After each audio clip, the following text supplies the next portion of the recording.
35వ వచనంలో ఇక్కడ వారు ప్రతి వానికి వాని వాని అక్కర కొలది పంచిపెట్టిరి గనుక వారిలో ఎవరికి కొదువ లేకపోయేను. ఇక్కడ ఆది క్రైస్తవ సంఘం పునరుత్థాన అనుభవం తర్వాత కట్టబడినటువంటి ఈ యొక్క సంఘములో వారు ప్రతి వానికి వాని వాని అక్కర కొలది పంచిపెట్టిరి. They were sharing their resources at that time.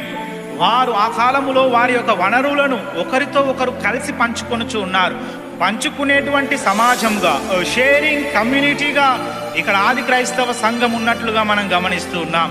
దేవుని బిడ్డలముగా మనము పరస్పర శ్రద్ధ కలిగినటువంటి సమాజముగా, ఇతరుల పట్ల కన్సర్న్ కలిగినటువంటి ప్రేమ కనికరము, ఇతరుల పట్ల పేదవారి పట్ల మనము చూపించవలసినటువంటి వారముగా ఉన్నాం. మరి అటువంటి సమాజముగా మనం ఉండాలని దేవుడు ఆశిస్తూ ఉన్నాడు.